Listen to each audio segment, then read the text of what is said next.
سڵاوتان لەبێت و ئەم کاتتان باش بینەرانی خۆشەویستی تەلەڤیزیۆنی کۆمەڵە بە یارمەتی هاوڕێیانی هاوکارم لە خزمەتاندام بۆ پێشکەشکردنی گەشتی هەواڵەکانی ڕۆژی دووشەممە سەرەتا سەردێڕی گرنگترین هەواڵەکان. ڕاگەیاندنی ژمارە 19 کۆمیتەی بەرگری لە عوسمان ئیسماعیلی، کۆبوونەوەی خانشینکراوان لە کرماشان و چەند شاریێران، دەست بەسەرکردنی دوو چالاکی مەدەنی لە شارەکانی سنە و ماکۆ، برینداربوونی کۆڵبەرێک لە سنووری هەورامان، کۆبوونەوەی کرێکارانی ڕەسمی نەوت لە ناوچەی ئەمەڵیاتی ئاغاجەری، ئێدامەی مانگرتنی کرێکارانی پەیمانی و پرۆژەی نەوت، ناڕزایەتی کرێکارانی شاغەڵ لە پێترۆشیمی چابەهار و گیانە دەستان و برینداربوونی 13 کرێکار لە پارێزگای کرمان.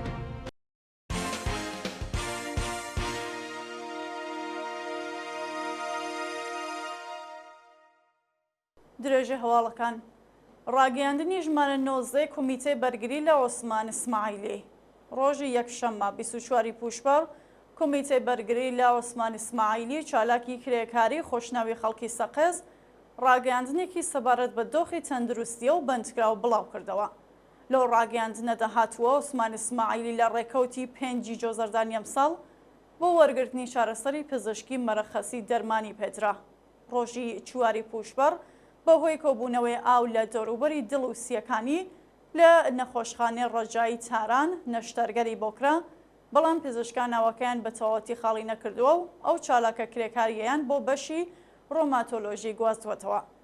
ڕۆژی شەممە 23 پوشبەر عوسمان ئیسماعیلی بەهۆی لاوازبوونی جەستەی تووشی شۆک بووە و ئێستا لە نەخۆشخانە بەستەری کراوە.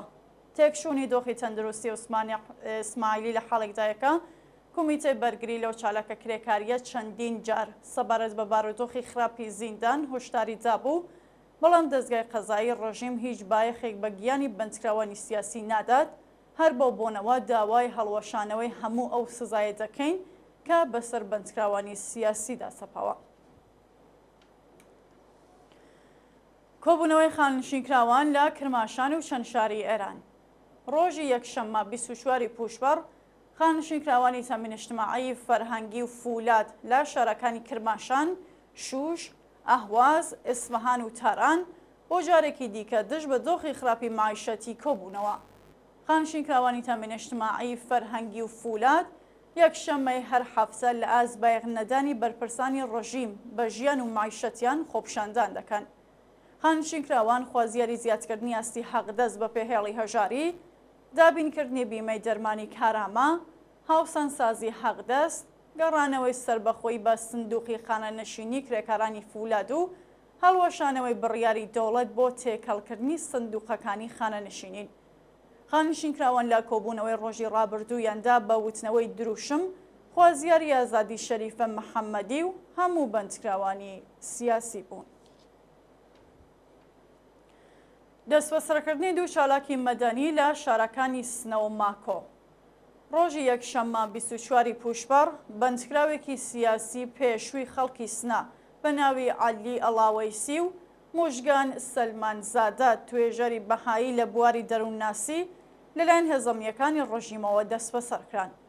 عەلی ئەڵاوەیسی لە ساڵانی ڕابردوودا چەند جار بانکەشت و زیندانی کراوە، بەڵام هۆکاری دەستبەسەربوونی ئەم جارێ ڕوونیە و شوێنی ڕاگیرانی بۆ بنەماڵەکەی ئاشکرا نەبووە.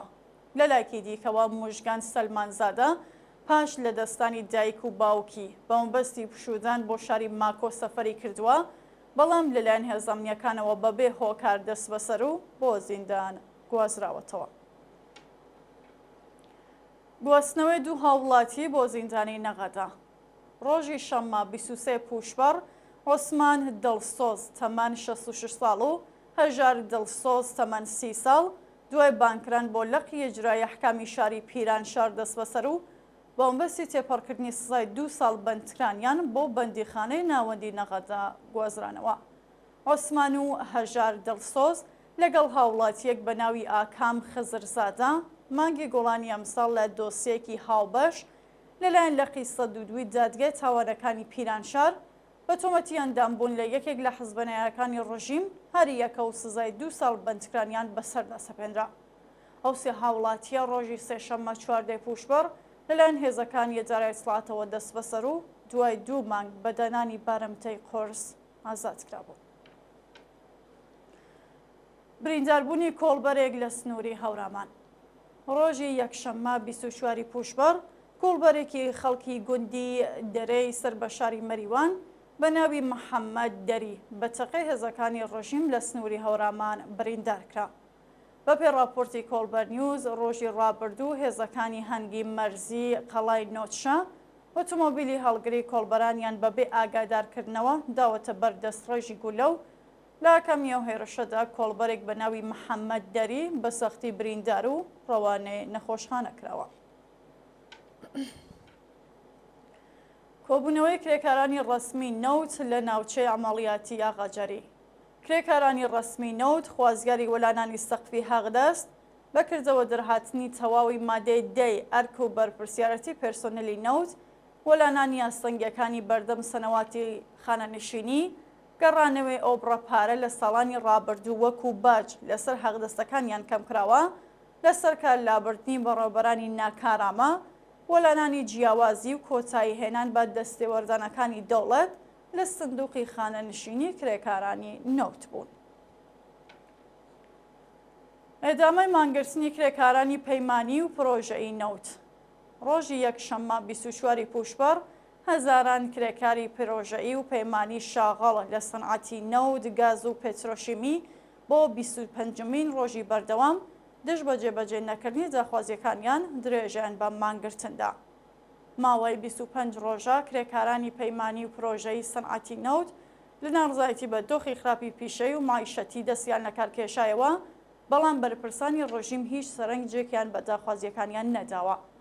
کرێکارانی ناڕازی خوازیاری زیادکردنی ئاستی هەغدەست و مەزایە، دابینکردنی ئیمکاناتی ڕەفاهی و بیمەی دەرمانی، تەزمینی ئەمنیەتی پیشەئی، بەڕێوەچوونی یاسای 14 ڕۆژکار 14 ڕۆژ پشودان، وەلانانی جیاوازی، گۆڕانی دۆخی پیشەئی و نوێکردنەوەی گرێبەستەکانیان بوون. ناڕزایەتی کرێکارانی شاغەڵ لە پێترۆشیمی چابەهار. کرێکارانی شاغەڵ لە پێترۆشیمی چابەهار ڕۆژی یەکشەممە 24 پوشبەر لە ناڕزایەتی بە نەجانی جاخوازیەکانیان کۆبوونەوە. کرێکارانی پێترۆشیمی چابەهار خوازیاری پێدانی 4 مانگ هەغدەست، زیادکردنی ئاستی هەغدەست بە پێهێڵی هەژاری، پەرداختی حەقی بیمەکانیان با ڕێکخراوی تەمین اجتماعی، دابینکردنی ئیمکاناتی ڕەفاهی، تەزمینی ئەمنیەتی پیشەئی، نوێکردنەوەی گرێبەست و وەلانانی پەیمانکار بوون. بەڕێوەچوونی دوو کۆبوونەوەی ناڕزایەتی لە کۆگیلویە و بوێر ئەحمەد. ڕۆژی یەکشەممە 24 پوشبەر خەڵکی پارێزگای کۆگیلویە و بوێر ئەحمەد دژ بە کەماوی و چالاکی معدەنی بۆکسیت کۆبوونەوە. بەپێ زانیاریەکان خەڵکی یاسووج و گونجەکانی دەوروبەری ئەو شارە بە کۆبوونەوە لە بەردەم ئۆستانداری خوازیاری دابینکردنی ئاوی خواردنەوە لە گەرمای هاوین بوون. لە لایەکی دیکەوە دانیشتوانی بەشی لودابی سەر بە شارستانی بوێر ئەحمەد بە داخستنی جادەی هاتووشوی بارهەڵگرەکانی معدەنی بۆکسیت ناڕزایەتی خۆیان لە ئازخراپی ڕێگەوبان و دانەمەزراندنی هێزی کاری بوومی لەو معدەنە نیشاندا. گیانەدەستان و برینداربوونی 13 کرێکار لە پارێزگای کرمان.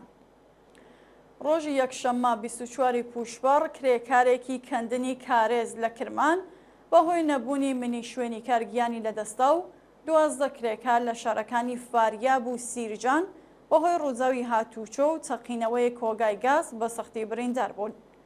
بەپێ راپۆرتەکان کرێکارێکی کەندنی کارێز لە شاری کرمان بەهۆی بەربوونەوە لە بەرزایی گیانی لەدەستاوە.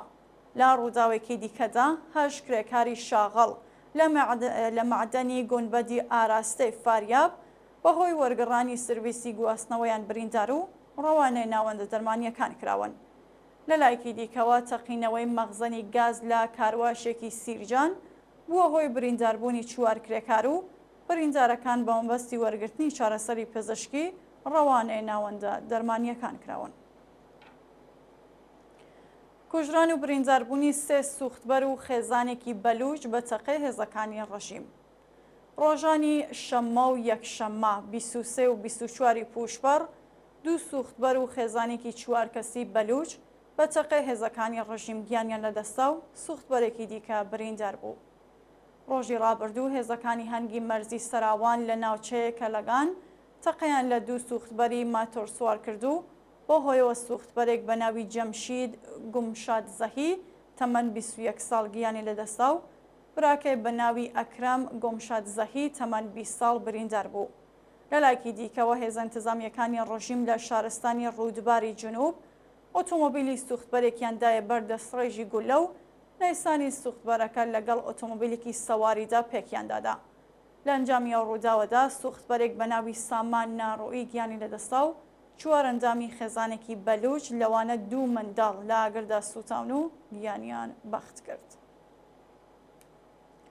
ناڕزایەتی کرێکاران و حەزبە سیاسیەکانی ئێکڤادۆر دژ بە دەوڵەت. ڕۆژی یەکشەممە 24 پوشبەر هەزاران کرێکاری خەڵکی ئێکڤادۆر هاوڕێی لەگەڵ حەزبە سیاسیەکانی وڵاتە بۆ چەندەمین ڕۆژی بەردەوام دژ بە سیاسەتە نیئۆلیبرالیەکانی دەوڵەت ڕۆژانە سەرشەقام و خۆپیشاندانیان کرد. کرێکارانی ئێکڤادۆر لە ئازگرانی نرخی سوتەمەنی و هەزینەکانی ژیان ناڕازین و داوای هەڵوەشانەوەی بڕگەی 308 یاسای بودجێ 2024 ئەو وڵاتەیان کردووە. دەوڵەتی ڕاستگەرای ئێکڤادۆر بڕیاری داوە یارانێ بنزین ببڕێت لە حاڵێکدا ئێکڤادۆر خۆی بەرهەمهێنەری نەوت و بنزینە و نرخی هەموو پێداویستیەکانی ژیان لەگەڵ بڕێنی یارانەی سوتەمەنی دەڕواتە سەرەوە. دووە هەواڵ دەرکردنی 11,000 کرێکاری بیانی لە عەرەبستان. دەوڵەتی عەرەبستانی سەعودی لە ڕۆژانی ڕابردوودا 11,000 کرێکاری بیانی و پەنابەری نایاسایی لە وڵاتە دەرکردووە و حکمی 15 ساڵ زیندانی بۆ ئەو کەسانە دیاری کردووەکە یارمەتی پەنابەرانی نایاساییەدەن. بە پێی راپۆرتی میدل ئیست نیوز، پۆلیسی عەرەبستان ئۆپراسیۆنێکی گەورە دەست پێ کردووە و لە ماوەی 6 ڕۆژدا 20,093 کەسی دەست بەسەر کردووە. هەروەها 1737 کەس لە کاتی بڕینی سنوور دەست بەسەر کراون کە زۆربەیان کرێکارانی خەڵکی یەمەن و ئیتیوپی بوون. بینەرانی خۆشەویست، هەواڵەکانتان پێشکەشکرا. هەر شاد و ئەسوودە.